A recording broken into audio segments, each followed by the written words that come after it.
I've had clients who are breath workers. I've had clients who are experts in human designs. I've had clients who are parenting coaches.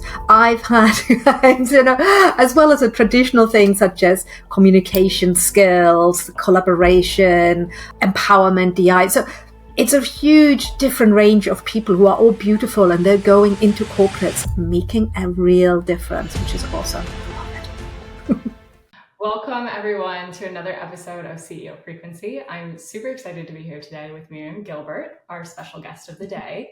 And she is a powerhouse. I can tell she has so much wisdom to share. She specializes in elevating potential, working with corporate leaders to really create high-performance teams and achieve their business targets through their people. So with her ultimate goal being to rehumanize the corporate world, she's providing tons of value to both individuals and companies around the world. So super excited to have you here today, Miriam. Why don't you just tell us all about yourself and how you got to where you are today?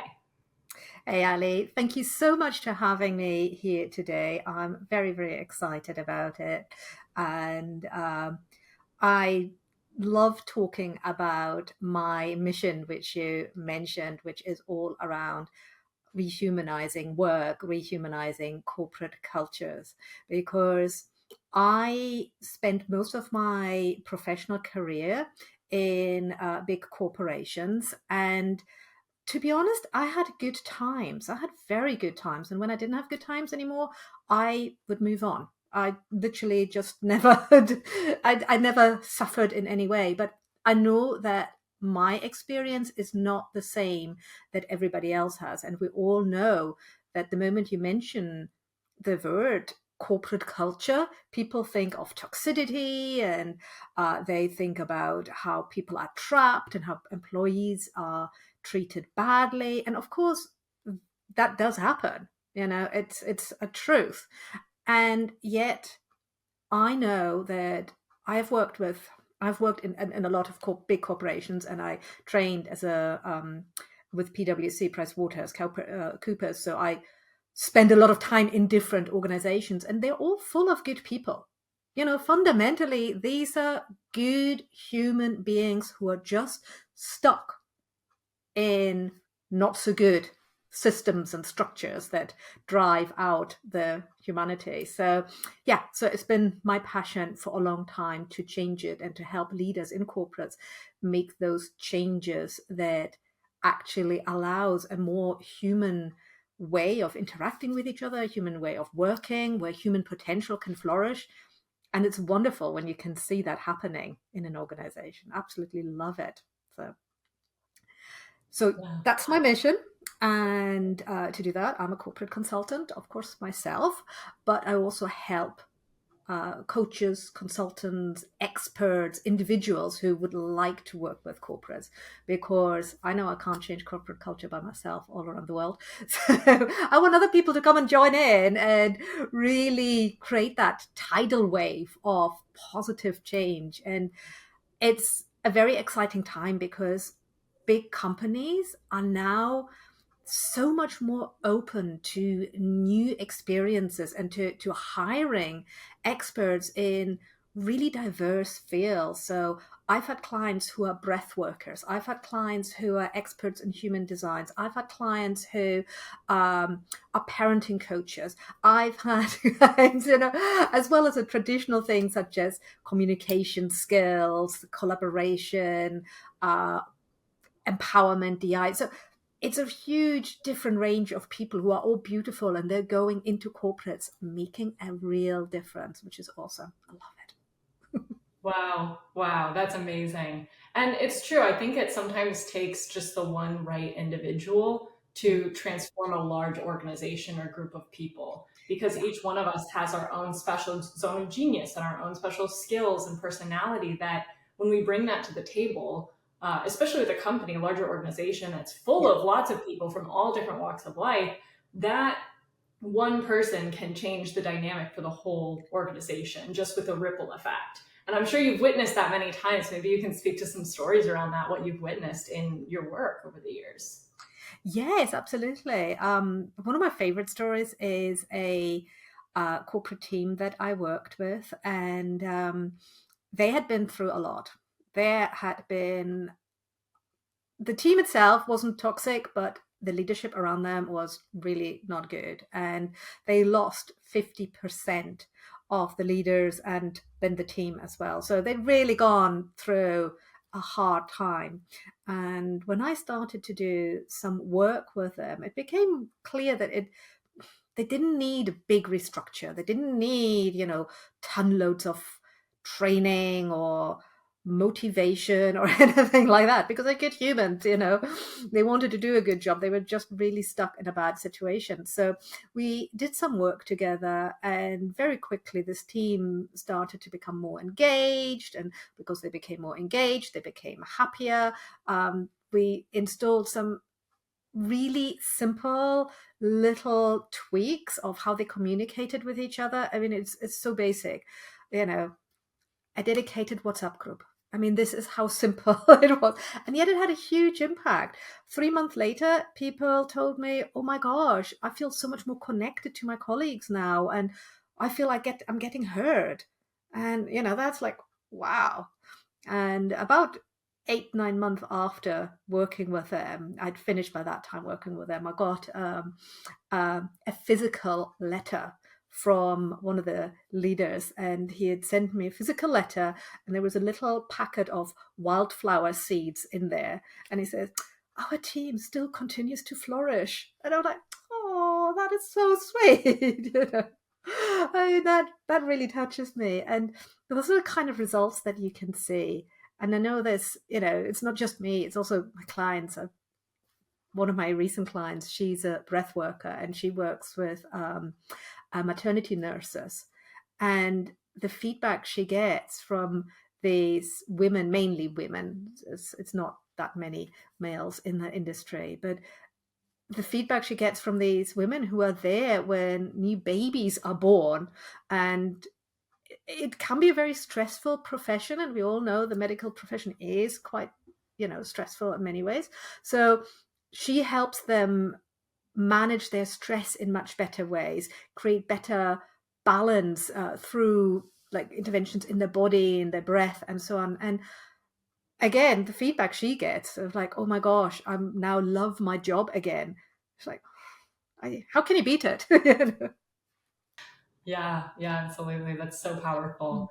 I'm curious too, like with all the work you've done with these large corporate teams, maybe small corporate teams as well, seeing so many different personalities and certain techniques or just, elements, rituals, routines, habits maybe that you introduce to these teams.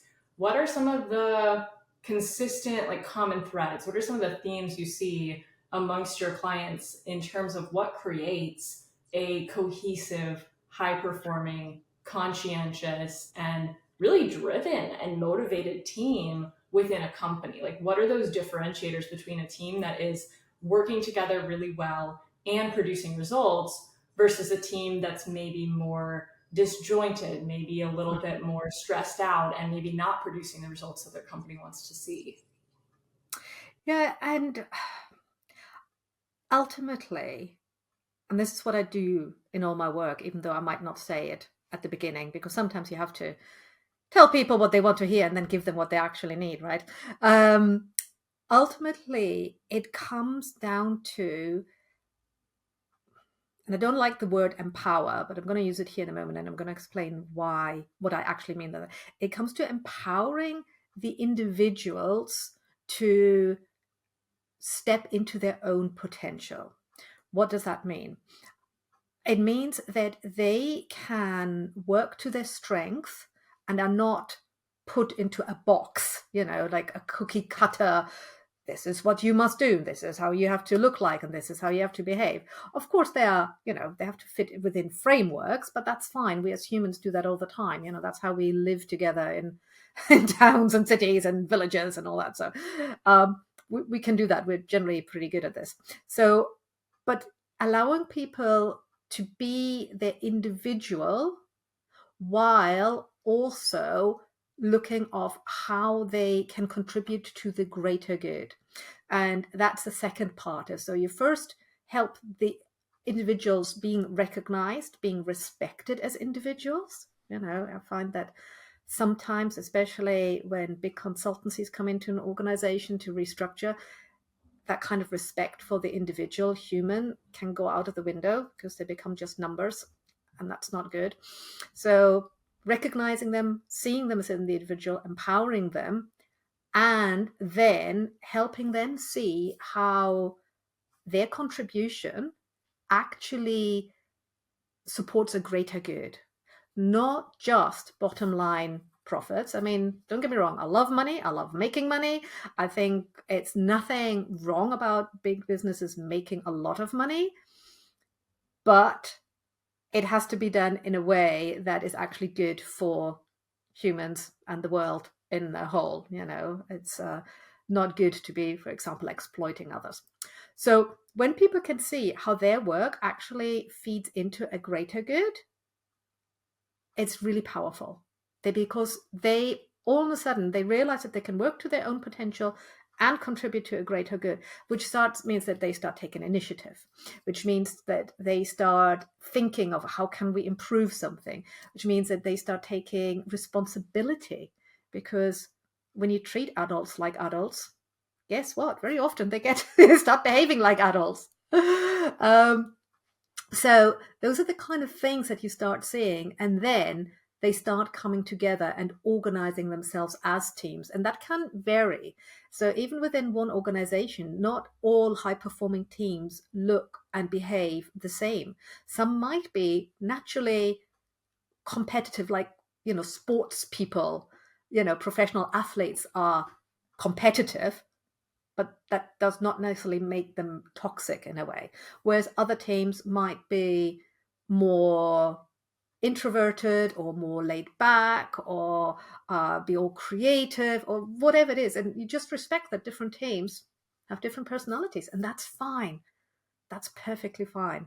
So those are the two aspects that I see, no matter where the challenges are. When you tap into them, high performance starts happening, teams start to gel, um, innovation starts to happen. It's quite crazy the things that people come up, and I don't necessarily mean new gadgets or anything, but like process innovation or service innovations is it's really powerful. Yeah, absolutely. And what's interesting is, it makes me think of that metaphor around the idea that the individuals make up the wholeness, right? So ultimately, like you said, you have to support and empower each individual in order to create a high performing team. It's kind of like the old metaphor that, to have a lush green forest, you need a lot of lush green trees, right? So you got to water each and every plant, each and every tree if you want Yes. beautiful forest that's flourishing. So I love that. And I think, I've seen that even amongst some of my clients and amongst a lot of the people that I work with, even just people who have like, maybe one or two VAs, or maybe they have a couple of people helping them out in their brick and mortar business, right? Yeah. And, having that communication, having that sense of personal power amongst the team is really important. Not getting lost in the collective, not getting lost in being, like you said, a number. It's so, so vital Yes. to dynamics. Yeah. I mean, that is, and I think that's the thing that is generally said about corporates. Oh, they just treat people like numbers. And it does happen. It happens a lot. That's, you cannot deny that. And yet, I know that all the corporates I've ever worked with, and honestly, there's hundreds of them, they are full of people who care about their people. So you go like, okay, so how come you have so much caring and so much caring and so much caring, but then overall it still ends up treating people like numbers? And that's where the interventions need to come in. That's where the tweaks need to come in. That's where the mindset shift, often it is about mindset shifts, need to happen. And it can only happen if you support the individuals, whether it's individual leader or the individual people in the team, ideally both. Yeah, of course, of course. So, what do you see as maybe differentiators then between leaders in an organization and the team members who are, working to produce the results the leaders are looking for, or who are answering to those leaders, who are responsible for achieving certain results that the leaders are sort of strategizing? Are there any personality traits or differences, or is there actually a lot of overlap and fluidity where pretty much anybody can be a leader, because there's a lot of talk out there, that, can anybody be a leader, right? Is everybody ultimately capable of becoming a leader as opposed to an employee or a follower? Or are certain people just kind of, you could say, almost like predestined, like they have those personality traits, they have those characteristics, and other people just don't operate in that way? What's your take on that? I think anybody can become a leader and be a leader if they want to. And that's really what it boils down to. Because if you think about it, in our lives outside of working in an organization, if you think about it like in our personal lives, we constantly step into a leadership role, into a follower role. We're constantly moving around. So in my household, I live with my husband and my son and the cat that is ruling us all. I like the way how I prepare food, so I'm leading on that. I say, right, this is what we need, this is what we're going to have, da da da da da. And yes, my husband and son fall in line and they're the followers. But then there's other things. My husband does all the food shopping. So I just tell him what to do and he goes and he gets the best deals and he's like, oh, I found this amazing vegetable that we've never tried before. Let's do that. And so that's when he becomes a leader. And I go like, okay. Now, I know this is a really banal example, but you can extrapolate that throughout your life. And if that is true of us in so much of our lives, why should that be different at work? It really just comes down to, yes, there are some skills, but we can learn skills. And yes, there are some people who can learn skills easier than others, but again, you know that's just a matter of a bit of practice. And when you focus um, on the actual strength of people rather than always focusing on any perceived weaknesses, guess what? All the learning that people need to do to be great leaders can happen actually really quickly. So I'll give you an example.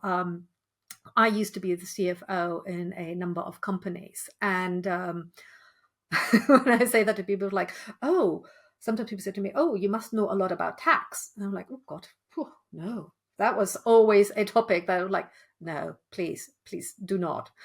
Yes, I have a general understanding and maybe a bit more than the average Joe on the street, but I would never, ever do my own tax return. No, thank you. And I just made sure that I had people around me who were experts in there. So as a leader, you don't need to be able to do everything. But if you know your strength, and I knew that I was good at identifying the right experts and then motivating and engaging them, that's my strength. There you go. That's what I did. When you know that, then you can be the leader, much, much easier rather than having to trying to cover areas that aren't actually where your zone of genius is. Yeah, I love that. It's so true. I agree completely. I feel like everybody has, infinite potential to lead, to innovate, to strategize, to be the visionary of their life, of their business, or within their role. And at the same time, there's always going to be room for just the work too, right? There's always going to be things where you just got to sit down and do the work. So it's Yeah. interesting to see, from somebody who has worked with so many companies over the years, who has that knowledge and expertise in really seeing how those things play out in reality. So that's beautiful. I'm curious too, to shift gears a little bit. Obviously, you mentioned you also work with other coaches, consultants, experts who want to work with corporations in the same way that you do.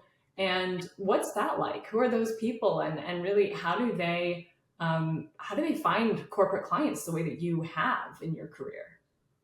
Right. Well, I kind of, as I say, it's my mission to create this tidal wave of change for corporations. So I encourage anybody who is passionate about the topic, an expert on the topic, to consider, and they're working currently, say, online or even in a bricks and mortar position, to consider could their offers, could the topic that they work in, and can that help individuals in corporates? Because if it can, then they they can create a corporate offer and then corporate income stream.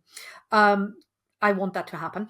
So it's easier to say who would find it hard to work with corporates than to say these are the people. Certain kind of topics corporates tend not to buy very often from individuals. Of course, there's always exceptions, but in general, for example, marketing services, big companies, they either have that in-house or they hire big agencies, those agencies that are on, Fifth Avenue and stuff like that. So those kind of companies, that tends to be one. But they still might look for certain expertise within marketing. But anything else that makes the lives of employees better, corporates are probably interested. Now, the question, how do those experts find corporate clients? I get that asked all the time, and it's probably the number one question I get asked. And here's my take on that. There are a lot of different ways how you can find corporate clients, and they all work. You can go on LinkedIn, you can send messages, you can send emails, you can even do cold calling. I have somebody who does that, and she's amazing at it. Not for me, but for her own business. You can do speaking events, you can appear on podcasts, you can write, you can network, you can do referral. There's many, many ways, and they all work. But, and this is where my unique take comes in, it's not about the method of how you go out and try to find these clients. It's who you're actually trying to find. Because that's a key question. Because you know what? If you're saying that you are, say, somebody who can help with, who wants to do executive coaching on well-being topics, it's very, very in demand right now. You need to know, who are these executives? Are they C-suite? Are they VP level? Are they middle management?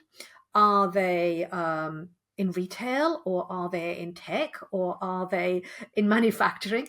Who are they? Do they work for Fortune 500 companies, or do they work for smaller mid-range organizations? The reason why you need to know who you would love to work with is because you will need to speak their language a bit.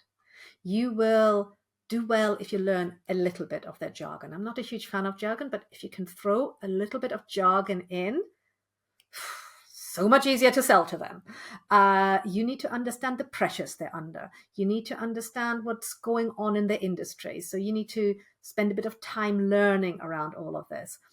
And when you know that, when you say, for example, okay, I want to work with leaders in the financial services industry who are at VP level and the leading teams of X, therefore I know that they're having certain challenges, you can go and look them up, literally. It's a matter of Googling them or going on LinkedIn and typing in, okay, you get a list of what are organizations. You can literally ask Google or ask an AI to give you a list, and then you can go and say, okay, who is the VP for consumer sales in this organization? And you will find it. So the finding is more mechanical once you know who it is that you're looking for. Yeah, makes perfect sense. You need to know who you're looking for so you can target the right people, and not only target the right people, but with the right language, with the right message, with the right offer as well. Do you Oh, help people with their offer suite and figuring out how they actually would go about a project or, an engagement with a client as well? yes, actually, that is one of my favorite signature offers that I have for individuals who want to work with corporates. And I'm just literally have re-recorded previous to bring it even more up to date. I do that every 3 months to make sure that all the material really, really reflects what's going on right now.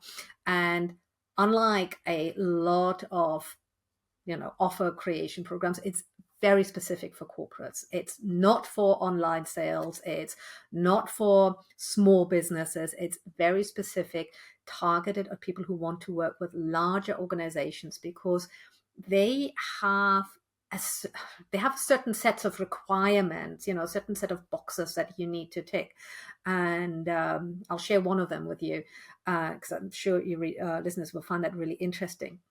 So for most big organizations, when they have a challenge and they're hiring in outside help, they almost expect, because it's kind of industry standard in the consulting industry, that this outside help will come in, will do some assessments, will do some analysis, and it'll take several weeks, if not months, to see any output before they then start to see a like some impact, and then it gets rolled out and they see a bigger impact.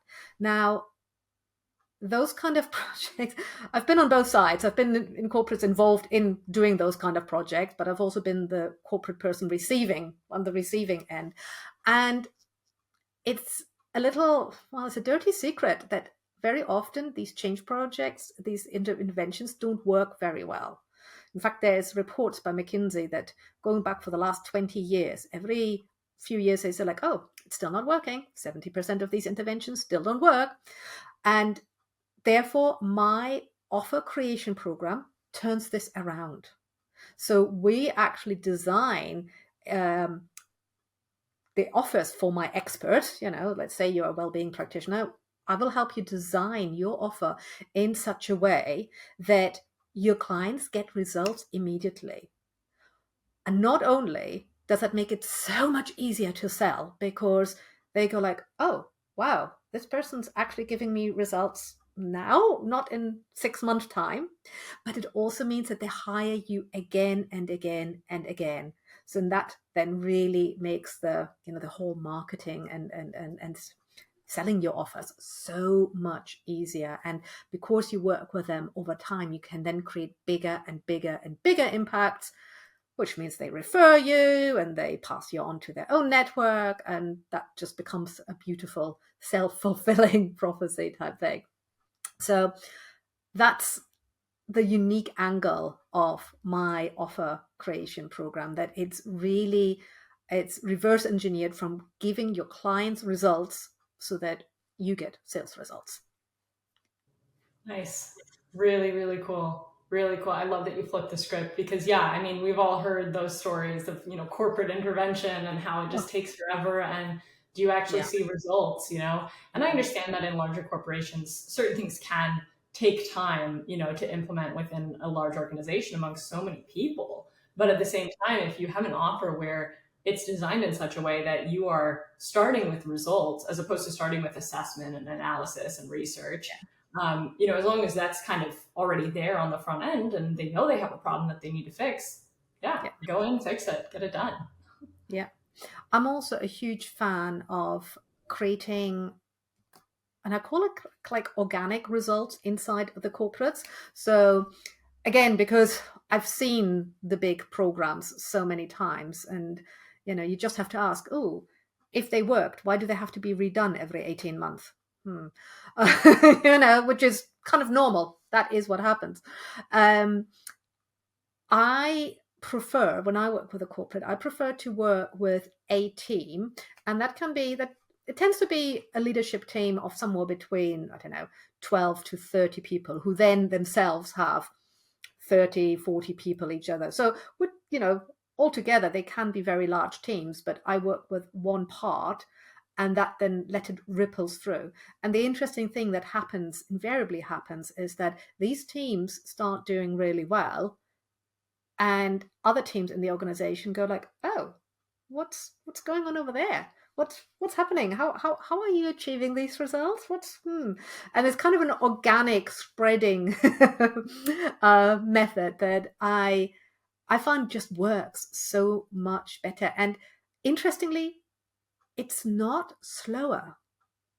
It's not, because when people see that their peers are getting results, they become very interested and they want to do the same. So instead of having this big project, like change initiative dumped on them, they proactively go out and go like, oh, we would like some of that. Can we have that? And then they, implement it much faster. Amazing. I love that. And it makes perfect sense too. You know, that kind of um, positive change can become contagious, right? It's a domino effect or a ripple effect where people are seeing, oh, you know, I want some of what you got, right? So that's really cool. That's really amazing. So tell me a little Yeah. bit about how people can work with you. How can our listeners find you? You know, maybe hire you, maybe pick your brain on a number of things. Yeah, obviously. I mean, I'm very, very happy to talk to anybody who is interested, both from the corporate side. My corporate business is called Coincidentity, which we might have to put in the show notes because it's basically an amalgamation of coincidence and city. There was a reason. I love the name though. It's a good conversation starter. So I love talking with leaders in organizations on how they can create positive change and high performance for the teams. On the individual side, my business there is called the Impactfulness Lab. And you can find me on social media. You can find me on the website, impactfulnesslab.com. And yes, as I say, I have a number of ways how people can work with me because I'm very mission driven, and therefore I do want to make it as accessible to as many people as I can. Love that. Awesome. Well, we'll put all of the links in the show notes. We'll put your socials, your website, all of that. If there's anything you want to leave our listeners with, anything you want to be remembered for, go ahead and share it. Well, it will have to be my mission. And, you know, I have this mission that in, say, 10 years' time, when somebody uses the phrase corporate culture, instead of thinking toxic, people go like, oh, yeah, corporates are amazing places for human potential. So that's what I'm aiming for. And I would love, love, love for people to join me on that journey and, have a very successful business along the side as well. Love that. Amazing. Thank you so much. It's so inspiring. And I loved everything that you had to share today. I'm sure our listeners found a ton of value. So thanks for being here. Thank you very much, Ali. It was such a pleasure. Thank you.